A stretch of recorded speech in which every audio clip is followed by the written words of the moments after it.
What if I told you that every good person you know is fighting a battle they're designed to lose? Think about it. We're told from childhood that good triumphs over evil, that karma exists, that the universe has some kind of moral arc bending toward justice. But look around. Really look. The people who lie, cheat, and manipulate, they're running countries. They're running companies. They're your landlords, your bosses, sometimes even your friends. Meanwhile, the genuinely good people, they're exhausted, they're broke, they're wondering why they even bother anymore. Today we're flipping one of philosophy's oldest questions on its head, and what we find might just explain why life feels like such a cruel joke. For centuries, people who think about religion and big questions have wrestled with the problem of evil, you know the one. If God is all-powerful and all good, why does evil exist? Why do kids get cancer? Why do tsunamis wipe out entire villages? Why does bad stuff happen to people who don't deserve it? It's a question that started 1,000 arguments and probably ruined a few family dinners. But here's what nobody talks about. There's a flip side to this that's even more messed up. Let's call it the problem of good. And it goes like this. If the world works the way it does, why does goodness even exist? And more importantly, why does it always seem to lose? Why does being nice fall apart while being mean wins? Why do good people finish last while the jerks climb to the top? And why does trying to be a good person in this world feel like showing up to a knife fight with flowers? This isn't about being negative. This is about looking at how things actually work and asking some really uncomfortable questions. Because if you've ever felt like the world punishes you for being kind, if you've ever watched someone with zero morals succeed while you struggle, if you've ever wondered whether being a good person is just a beautiful way to lose, you're not crazy, you're just paying attention. Let's start with something basic. Nature, the natural world. We put nature on pretty pictures and phone cases, right? We talk about Mother Earth like she's this caring, loving thing. But spend 5 minutes actually learning about nature, and you'll realize it's basically a horror movie. Every animal is either eating or being eaten. There are parasites that lay eggs inside other animals, and then the babies eat their way out. Imagine that. A baby sea turtle hatches on a beach and has to run past a bunch of birds trying to kill it before it even gets to the water. Lions kill baby lions that aren't theirs. Dolphins, okay, this is weird, but dolphins do really messed up things to each other.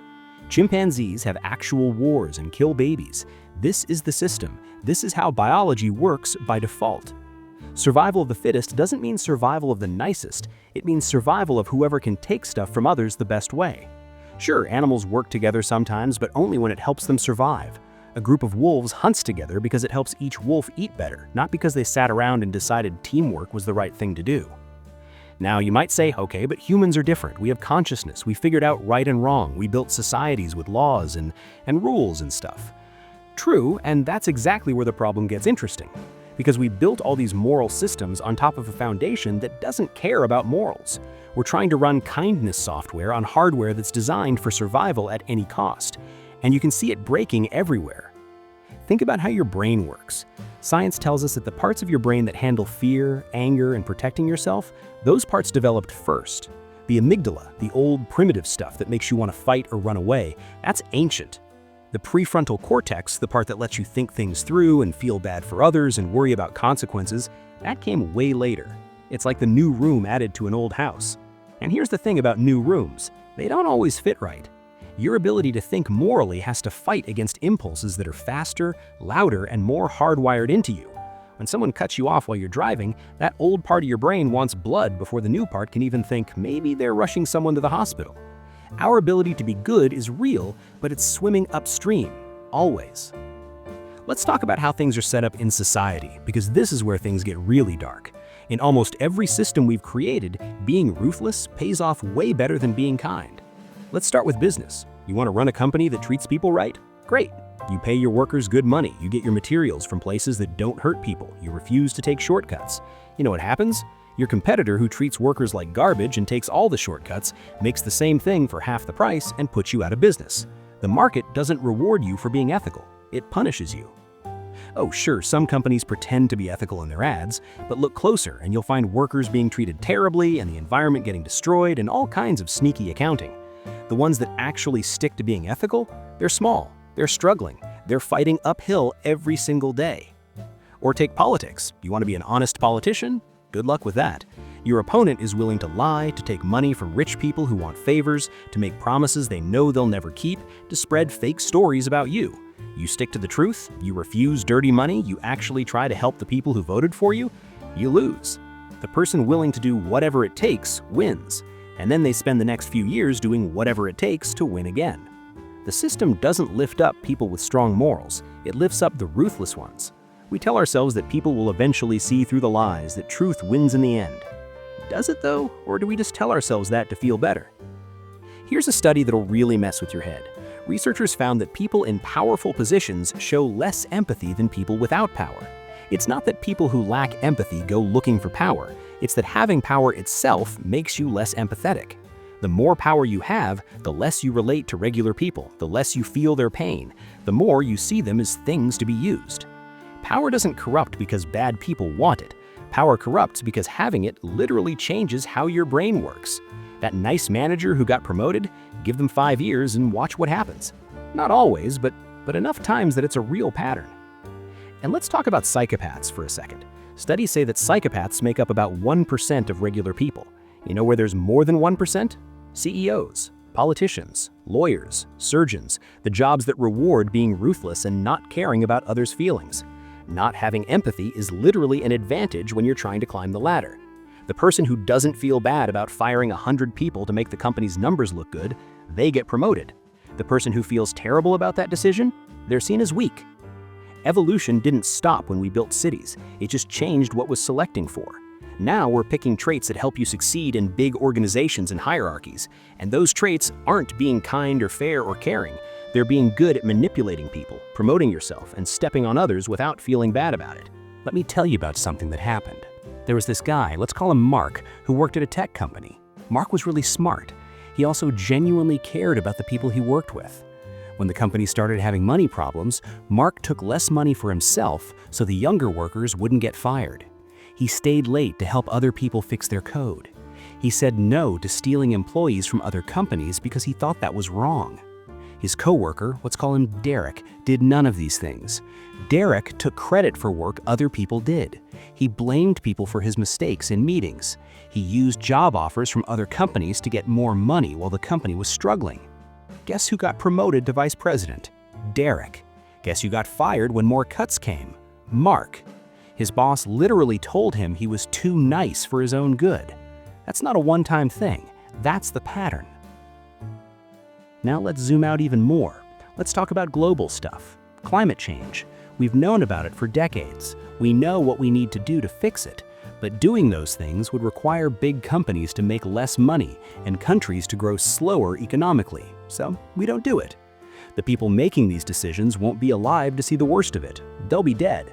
Their grandkids will live on a burning planet, but hey, the company made good profits this quarter. Future people are treated like they don't matter. The system rewards thinking short-term and punishes thinking long-term. Being a good ancestor is a losing move if everyone else is stealing from the future. Or look at wealth inequality. 8 people own as much money as the poorest half of all humans. That's not an accident. That's the system working exactly as it's designed. You don't become a billionaire by being generous. You become a billionaire by taking value from other people better than they can take it from you.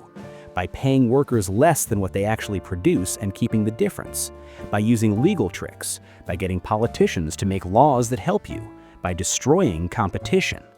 The people at the top didn't get there by being the kindest. They got there by being the best at gathering power in a system that rewards gathering power above everything else. And here's where it gets really psychological. Let's talk about what this does to good people.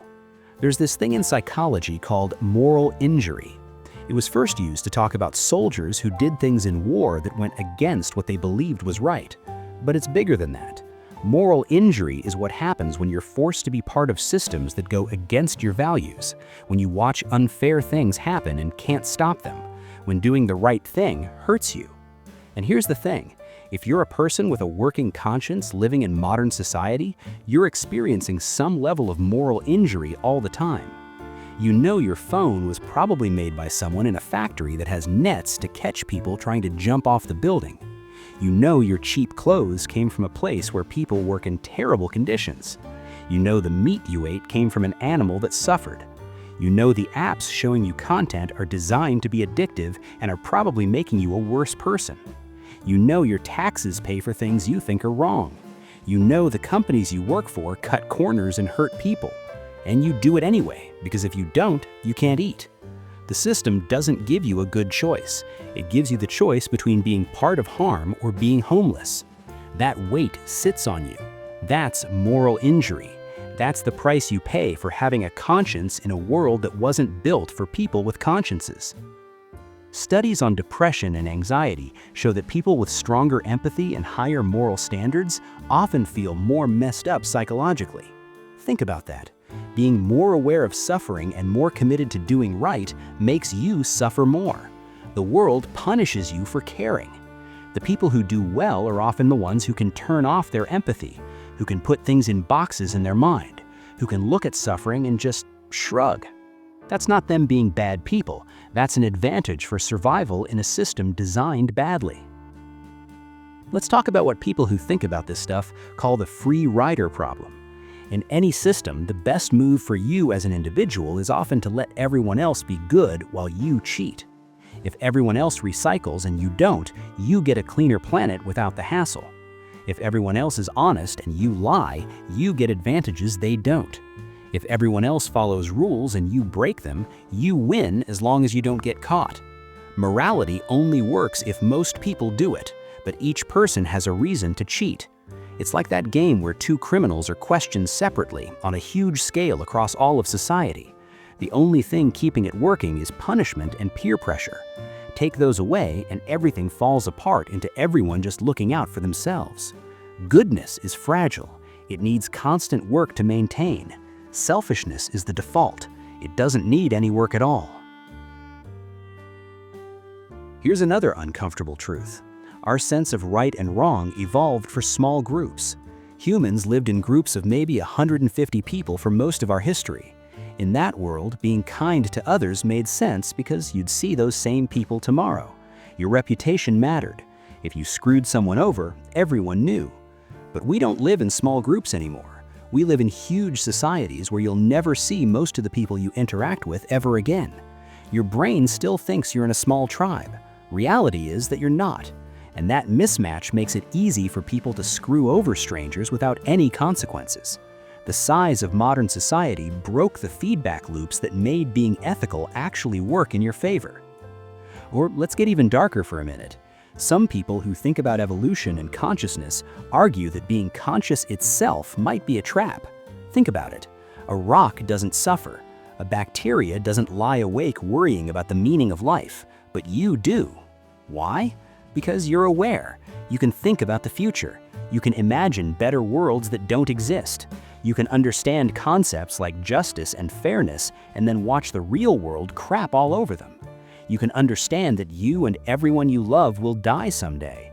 Being conscious gave us the ability to suffer in ways that simple life forms can't. And for what? So we could be slightly better at solving problems? So we could build societies that create even more complicated forms of suffering? What a deal. There's this idea in Buddhism about something called dukkha, which people usually translate as suffering, but it's really more like unsatisfactoriness. The basic idea is that existence itself is characterized by this feeling of things never being quite right. You're always wanting something you don't have. You're always scared of losing something you do have. Even when something feels good, you know it won't last. Buddhism says the solution is to escape the cycle through enlightenment. But notice what that's really saying. The way to escape suffering is to stop being attached to existing. The way out is out. That's not exactly a great review of how the world is built. Now, you might be thinking, okay, but good things do happen. People do work together. We've built hospitals and schools. We've created art and music. We've made progress, right? And that's true. But notice what it took. Every inch of progress was fought for tooth and nail. Every right you have was won against people who didn't want you to have it, because they benefited from you not having it. Laws against child labor weren't given freely by nice factory owners who had a change of heart. Workers literally died in strikes and protests to get them. Civil rights weren't granted by kind governments. People were beaten and murdered fighting for them. Women getting to vote, workers getting rights, the end of slavery, all of it required blood and sacrifice against people who fought hard to keep things the way they were. Progress isn't the natural direction things go, it's what happens when good people fight hard enough to temporarily beat a system designed to crush them. And even then, look at what happens next. Give it some time, and the powerful find new ways to take back what was won. Unions get destroyed, rules get removed, rights get chipped away. It's 2 steps forward, 1.5 steps back, forever and ever. Here's where we need to talk about something really uncomfortable: religion in all this. For thousands of years, religions have tried to solve the problem of evil. They've come up with reasons why bad things happen: free will, humans messing up in the beginning, God testing your faith, an afterlife where justice finally happens. But what if we flip it? What if the existence of good and how it constantly fails is actually the bigger problem? If this world was made by a good God, why would that God design it so that goodness is at a disadvantage from the start? Why would feeling empathy be a handicap? Why would being kind get you punished? Why would the meek inherit nothing but dirt in their face? Religious people talk about spiritual warfare, about good fighting evil.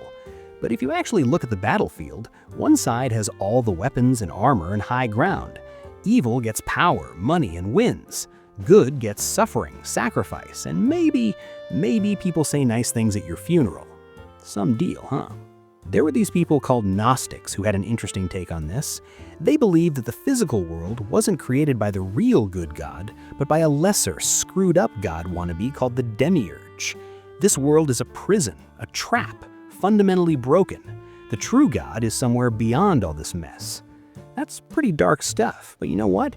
It actually explains what we see better than everything happens for a reason or God works in mysterious ways. If the world is designed badly from the start, of course good fails. It's not a glitch, it's how it's supposed to work. But let's say you don't believe in God at all. Let's say you think the universe is just atoms and energy, no grand plan, no moral anything. Does that make it better? In some ways, it's worse. At least with a flawed God, you can be angry at someone. With pure materialism, there's no one to blame. The universe doesn't care about your suffering. It doesn't care about justice or fairness. It doesn't care at all. You're a bunch of atoms that became aware long enough to realize how screwed everything is, and then you stop existing. Your compassion, your moral struggles, they're just electricity and meat. They matter to you, but in the big picture, they're nothing. Eventually, the universe will die and erase everything you ever cared about like it never even happened. Cheerful stuff, right? But let's talk about something that really drives this home: the psychology of good people living in bad systems.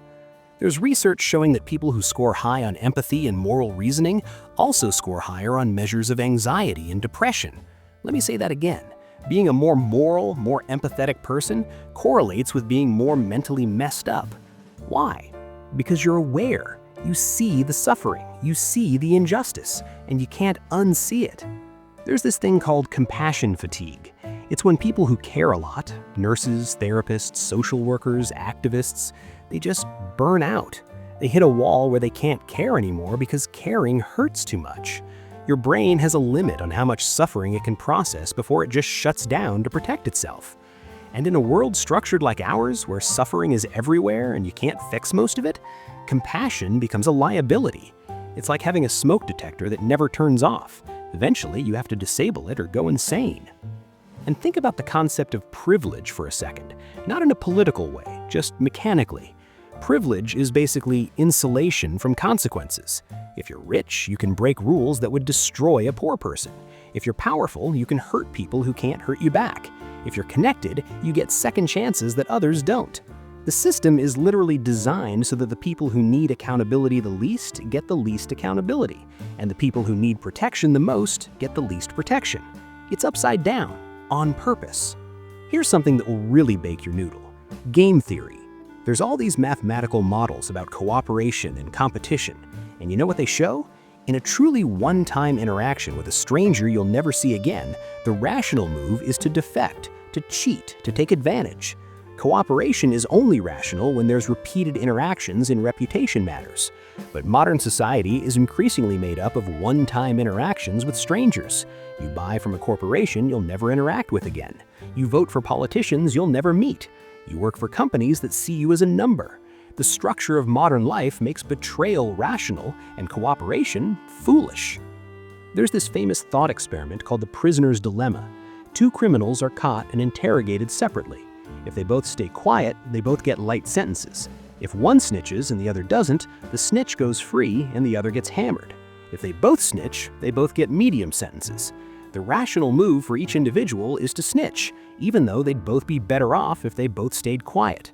That's our whole civilization in a nutshell. We'd all be better off if we all cooperated, but each individual is incentivized to defect. And the people who do defect win in the short term, which encourages more defection, which makes everything worse for everyone. And let's be real about something. A lot of moral philosophy is basically just coping mechanisms. Virtue ethics says being good is its own reward. Deontology says you should follow rules regardless of outcomes. Utilitarianism tries to calculate the greatest good, but they're all trying to answer the same uncomfortable question. Why should I be good when being bad works better? And none of them have a really satisfying answer that doesn't boil down to because you should, or maybe karma, or because heaven. They're sophisticated ways of saying, please keep being good even though it's screwing you over. Even evolution doesn't give us a clear answer. Sure, altruism exists in nature, but it's kin selection and reciprocal altruism. You help your relatives because they share your genes. You help people who might help you back. But true selfless goodness? Random acts of kindness to strangers who can never repay you? That's actually weird from an evolutionary perspective. It's like a glitch. A beautiful glitch, sure, but a glitch nonetheless. Think about martyrs, people who die for causes. We honor them, right? We build statues and tell stories. But they're dead. They lost. They sacrificed everything and the world keeps spinning with or without them. Most martyrs are forgotten.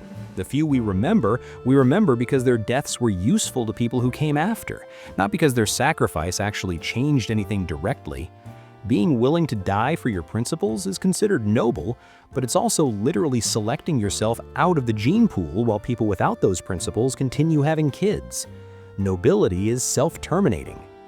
Here's a question that keeps me up at night. What if goodness is actually an evolutionary dead end? What if societies that maintain strong ethics get outcompeted by societies that don't? History suggests this might be true. The civilizations that conquered the most were usually pretty brutal. Rome, the Mongols, the colonial empires. They didn't win because they were the most ethical, they won because they were willing to do whatever it took. The societies that maybe had better internal ethics, they got conquered, absorbed, erased. The DNA of civilization might be self-selecting for ruthlessness. And in our modern world, this happens economically instead of militarily. Countries with stronger labor protections and environmental regulations get outcompeted by countries willing to exploit workers and trash the environment. It's a race to the bottom. The ethical societies either have to compromise their ethics to compete or they fall behind. There's no rule that says the good guys win. There's no cosmic justice. There's just competition, and competition doesn't care about your principles. Let's talk about something personal: guilt. If you're a good person in a bad system, you carry guilt constantly. Guilt about not doing enough, guilt about your complicity, guilt about your comfort while others suffer. And here's the twisted part: that guilt doesn't help anyone, it just makes you suffer more. The person who doesn't feel guilty about the same things is happier, and no one's better off for your guilt. It's pure loss. Your conscience is punishing you for things you can't control, while people without consciences sleep great. There's this concept called moral licensing, too. Research shows that when people do something good, they feel licensed to then do something bad. Donated to charity? Now you feel okay being a jerk to the waiter. Recycled your bottles? Now you feel fine taking a long, unnecessary flight. Our brains keep a moral scorecard, and once we feel like we're ahead, we cash in those points by being worse. Even our attempts at goodness contain the seeds of their own undoing. And let's talk about scale for a second. Individual kindness is great, helping a homeless person, donating to a food bank, being there for a friend, but these don't address systemic issues. You can't recycle your way out of climate change. You can't charity your way out of wealth inequality. Individual morality in the face of structural immorality is like trying to bail out the Titanic with a teaspoon. It's not that it's bad to try, it's that the system is designed so that individual good actions don't threaten the overall bad structure. Here's where we get to the real dark stuff. What if suffering isn't a bug? What if it's load-bearing? What if our entire economic system requires a permanent underclass of people to exploit? What if our comfortable lives require someone somewhere to suffer so we can have cheap stuff? What if the system can't give everyone a good life because it fundamentally depends on inequality? If that's true, then being a good person in this system means being complicit in the suffering of others. Full stop. No way out. You can minimize your harm, but you can't eliminate it. Just by existing in this structure, you're part of the problem. There's this philosopher, Emile Cioran, who wrote about these things in a really bleak way.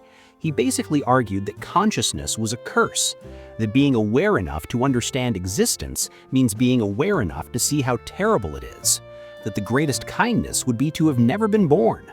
That's not a fun thing to think about, but when you look at the structure of reality, when you see how suffering is built into the system, when you realize that goodness is systematically disadvantaged, it's hard to argue he's completely wrong. But here's where things get complicated, because even knowing all this, even seeing how the game is rigged, most good people keep trying. They keep being kind, they keep fighting for justice, they keep sacrificing. Why? Maybe it's biological programming we can't escape, maybe it's delusion, maybe it's hope that things could be different. Or maybe, and this is where it gets interesting, maybe the struggle itself is the point. Think about it like this. If the world is structured so that good fails, but good people keep trying anyway, what does that say? Maybe it says that goodness isn't about winning. Maybe it's about the refusal to let the structure define you. Maybe being good in a world designed for evil is an act of rebellion. It's saying, I know the game is rigged, I know I'll probably lose, and I'm playing anyway, because losing with my values intact is better than winning by abandoning them. There's something almost, beautiful about that, in a tragic way. It's like Sisyphus pushing the boulder up the hill knowing it'll roll back down. The existentialists said you have to imagine Sisyphus happy, not because he's achieving anything, but because he's choosing to push the boulder. The choice itself is the meaning. Goodness in a bad world isn't about outcomes, it's about identity. It's about who you choose to be in the face of a universe that doesn't care. But let's be honest, that's a tough sell. Be good even though it won't work isn't exactly an inspiring bumper sticker. It doesn't promise you anything. No karma, no heaven, no justice, just the satisfaction of being true to yourself while the world kicks you in the teeth. Some days that's enough, other days it really isn't. And maybe that's okay. Maybe it's okay to acknowledge that being good is hard and often unrewarded and sometimes feels pointless. Maybe it's okay to be angry about how the world is structured. Maybe it's okay to feel tired. Maybe the first step to anything better is just being honest about how bad things actually are, instead of pretending everything has meaning and happens for a reason. Because here's the thing, if we're honest about the problem, if we stop lying to ourselves about how the world works, maybe we can start thinking about actual solutions instead of just coping mechanisms. Maybe we can start building systems that reward cooperation instead of betrayal. Maybe we can start redesigning our civilizations so that goodness isn't a handicap. Maybe we can use our consciousness, the same consciousness that lets us suffer so much, to actually change the rules of the game. Or maybe not. Maybe the system is too entrenched. Maybe the people at the top will never give up power. Maybe human nature is too flawed. Maybe we're watching the slow-motion collapse of a species that got just smart enough to destroy itself, but not smart enough to save itself. I don't know. Nobody knows. But what I do know is this. The people who keep trying to be good despite everything, they're not naive. They're not stupid. They see the same reality you do. They just decided that how they live matters more than whether they win. And in a universe that doesn't care about anything, that choice to care anyway might be the closest thing we have to actual meaning. The problem of good isn't that goodness doesn't exist, it's that the world is structured to make it fail. But failure isn't the same as worthlessness. Maybe the point isn't to win. Maybe the point is to make the bastards work for it. To be a stone in the gears of a machine designed for cruelty. To be a light in the darkness, even if the darkness swallows it. Not because it'll change everything, but because it changes something. even if that something is just you. And look, I'm not going to lie to you and say everything will be okay. I'm not going to tell you that good always wins, or that the universe is just, or that your suffering has purpose. Because I don't know that. Nobody does. What I can tell you is that you're not alone in seeing how messed up things are. You're not crazy for feeling like the world is designed wrong. You're not weak for struggling under the weight of moral injury. You're just paying attention. And that's both the curse and maybe the first step towards something better. So what do you do with all this? That's up to you. Maybe you keep fighting knowing you'll probably lose. Maybe you find small pockets of goodness and protect them. Maybe you focus on the people right in front of you that you can actually help. Maybe you rage against the dying of the light. Maybe you make peace with it. Maybe you do all of these things at different times, because consistency is overrated and life is complicated. But whatever you do, at least now you know you're not imagining things. The game is rigged. The world is structurally designed for evil to succeed and good to fail. That's not paranoia or pessimism. That's just looking at the data. And once you see it, you can't unsee it. The question is what you do with that knowledge. Do you give up? Do you become what you hate? Or do you keep being good anyway? Not because it'll save the world, but because it might save you. The problem of good is that it shouldn't exist, but it does. And that impossibility, that beautiful, stupid impossibility of kindness in a cruel universe, might be the only genuinely miraculous thing in existence. So yeah, you're fighting a losing battle, but it's your battle, and how you fight it defines who you are in a universe that otherwise defines nothing. If this hit different, there's more where that came from.